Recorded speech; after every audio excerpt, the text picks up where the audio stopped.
This is Vinayak Mathur, and today I'll be showing you a tutorial on Photoshop on how to create curves or how to use curves for creating a professional looking or what we call as a film look or effects on photos, which you probably might have known in common language as effects or filters on Instagram or a film look. So we'll recreate that, try to explain you how to recreate that using curves in Photoshop.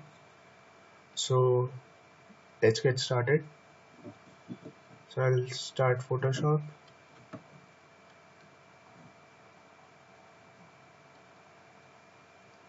and I will be working with Adobe Photoshop CC. This is the 2015 release. So the menu over here might have been different in your Photoshop because this is the later version. If you're working with something which is like something like CS6 or any previous version. So let me just close this and let me import two of the images. One is here, one is here. Sorry. And just drag them both in Photoshop. Now, so before this would be the image I would be working on. I'll be showing how to color grade or how to enhance the brightness, contrast, and put some tones on this image. And before I get started with this, and the only thing we'll be using here is curves. So before I get started, I want to show you one image which I got from a tutorial which I saw when I was learning, and I got it pretty helpful for me. So if you see, each gray box over here represents a curves dialog box. So if you want, I can just open this for you. I can open up original curves in Photoshop. So this is what a curves dialog box look like, properties panel. So see, the box over here is the same as box over here.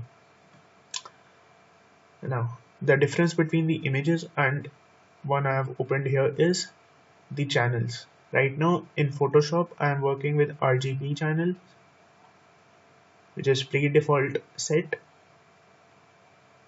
which is by default set. Sorry for my English, it's screwed up anyway.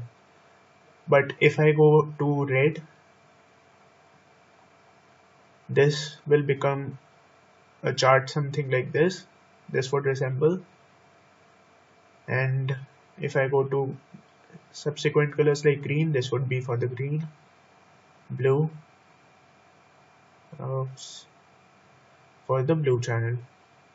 Now this is about the menu of curves in Photoshop.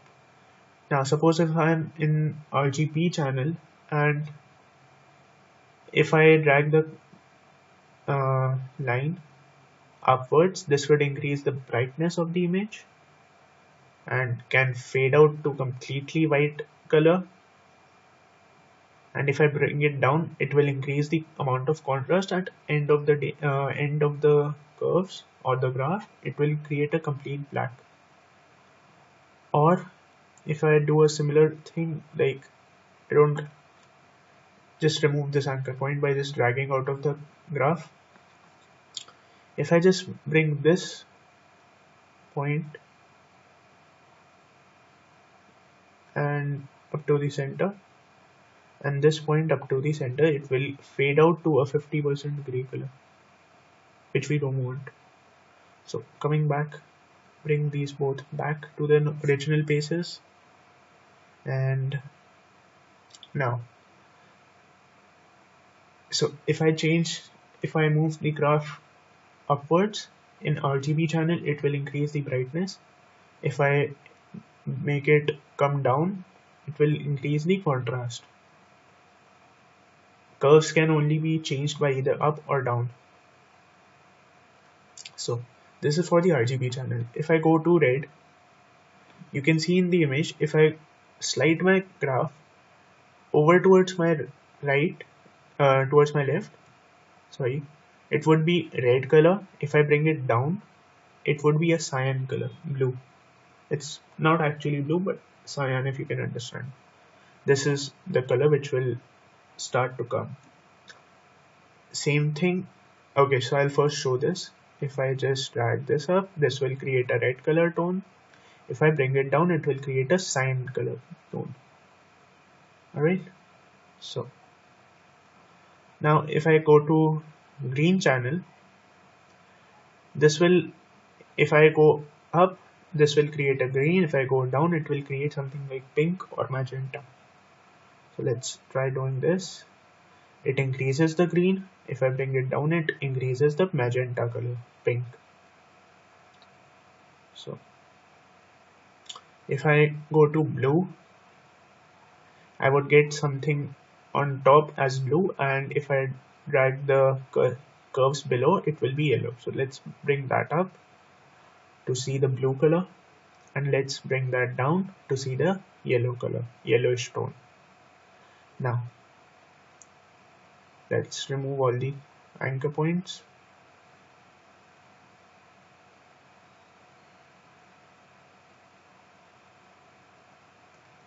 So how does this graph work?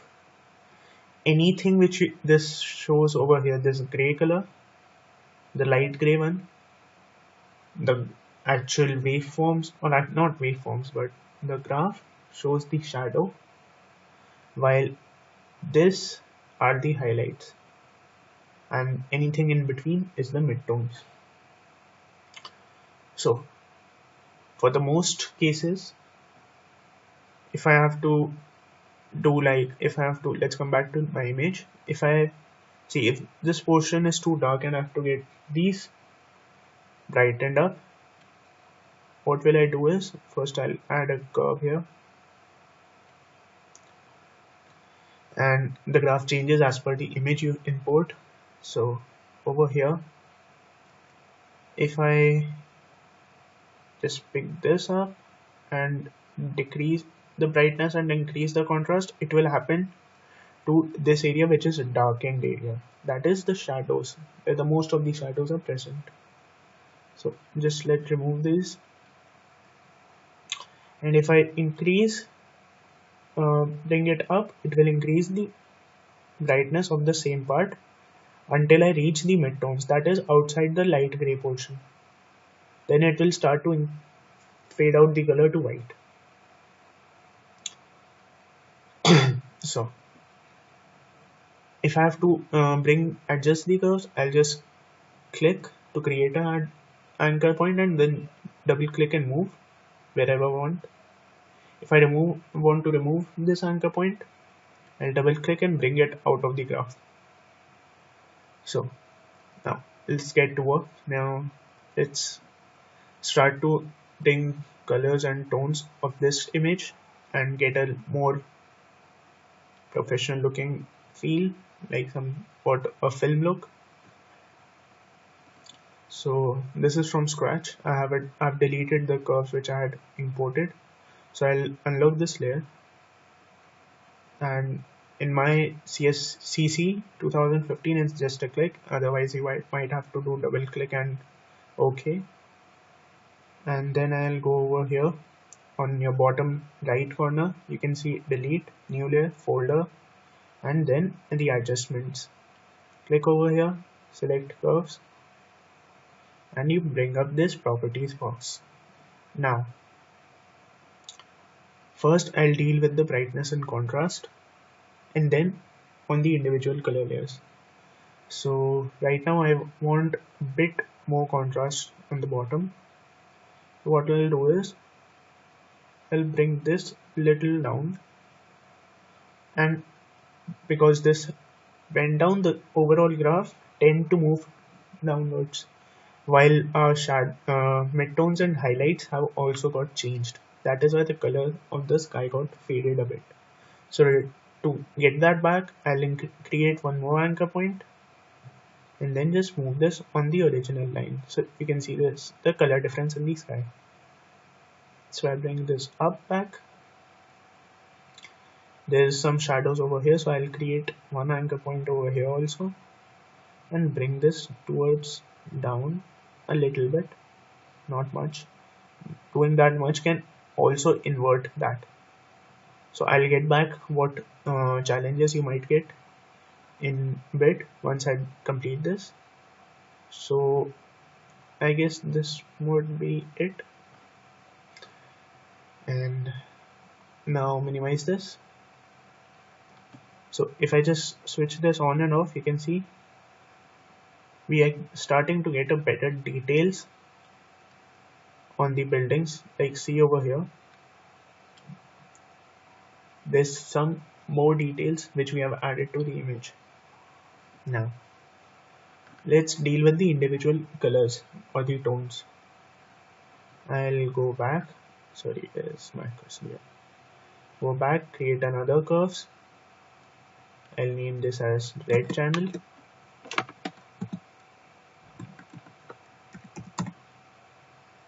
and hit enter. And now don't forget to switch to RGB from RGB to red channel for different colors to different options for red. And now I want a bit reddish color over on these buildings, so I'll just take that up a bit, and I guess that is okay for me. No, that's about it. This works okay for me right now, so I'll leave it right here.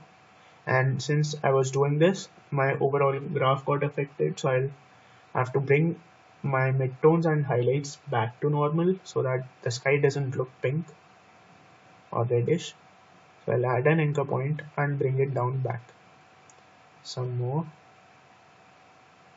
and that's we are good to go with the red channel. Probably if you want to add a cyanish look for sky, we would bring this a little bit more down, slightly down. The more down you get, the more color is introduced. So I'll be like, I'll go over here, and that should be it for my red and cyan color to be added. A professional would always if a professional is editing the video, it would always look like an S curve like this. So if you're increasing the amount of reds, don't forget to increase the amount of cyan in a proportion which suits you the best. So I can introduce red and cyan color like this. Then I would create another curves, call this green. Come to the green channel. Now if I go up in this graph, I'll introduce green in the image. If I bring the graph below, I'll introduce pink or magenta. So let's add some magenta to the buildings, so that is to my shadows.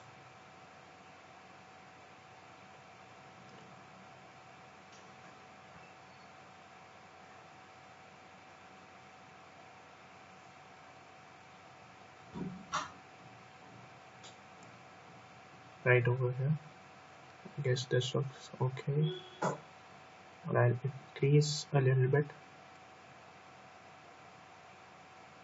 I can just go like this and do whatever crazy stuff I want, but I'll for the tutorial purpose to over here, and I'll increase the amount of green in the sky a little bit, not too much, a little bit towards my highlights.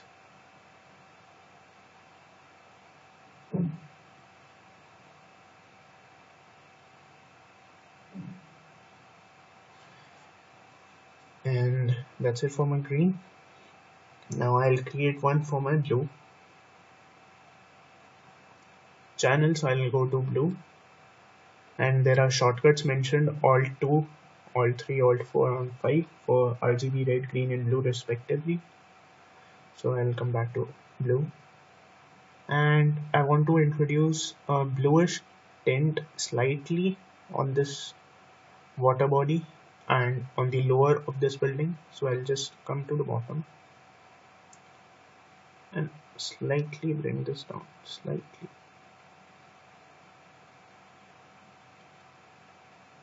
Or actually I would increase over here. Yes, this looks okay. So I'll bring the center or the midtones back to normal. And this time I'll use 3 anchor points. The next one is to bring the highlights towards a bit yellowish tone. Not much, it would drain the color, but yeah, I guess this looks okay. Probably if I just move this, I can just choose whatever works best for me. At the end of the day, curves is just practice and it is different for each image, so you have to just try it multiple times. But the basic fundamental of moving this curves and working in this format, like first change the brightness and contrast, then move to the red channel, then green, and then blue, and then finally to one more brightness and contrast for the overall image. This would remain constant for every image, but how much you have to adjust the colors, tones, it depends on you and the look you want to achieve.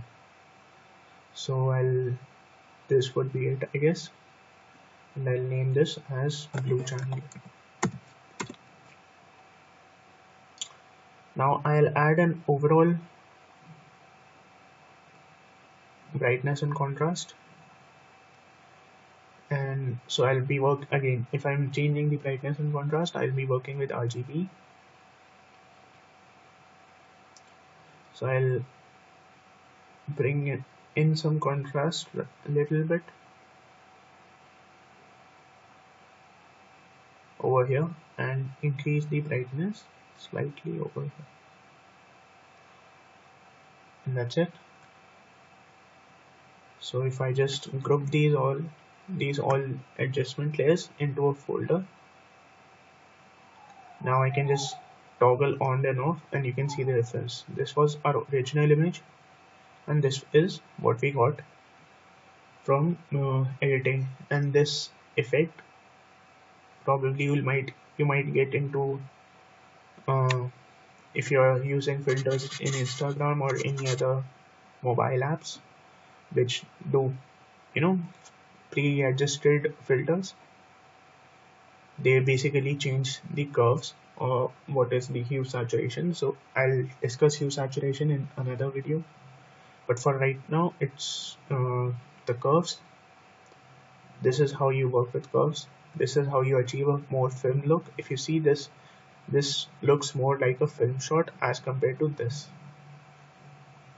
this image right here has more details, more contrast, and this has more brightness, so we are dosing contrast in this image, while this brings a balanced proportion between the brightness and contrast.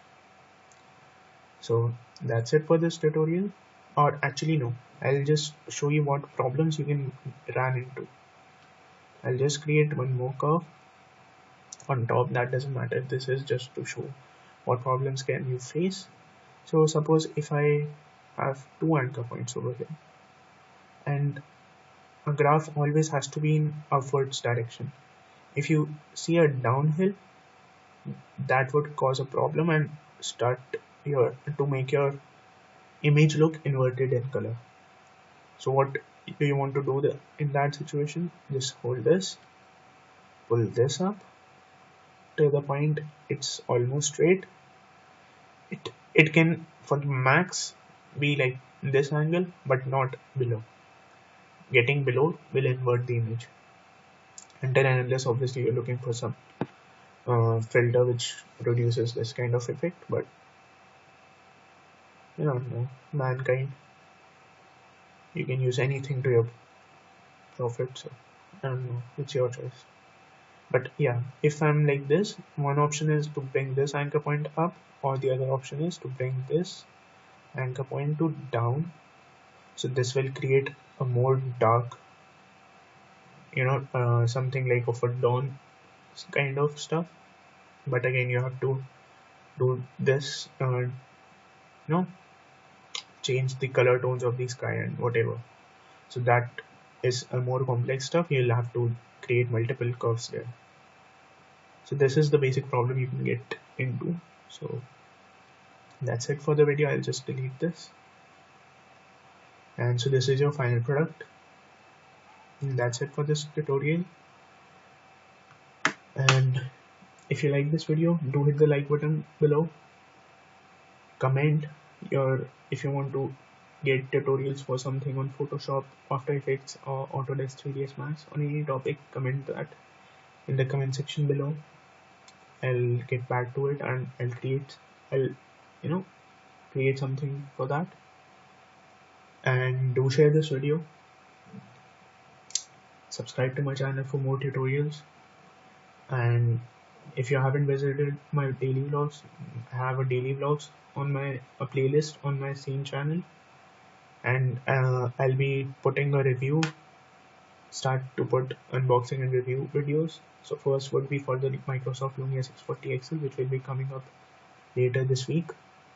Or if I describe it more precisely, it would be in the first week of the new year. And so this is it. And yeah, so today over here in India it's 31st December, it's the New Year's Eve. So I would like to wish you a happy new year, and thank you for watching. Stay happy. Bye.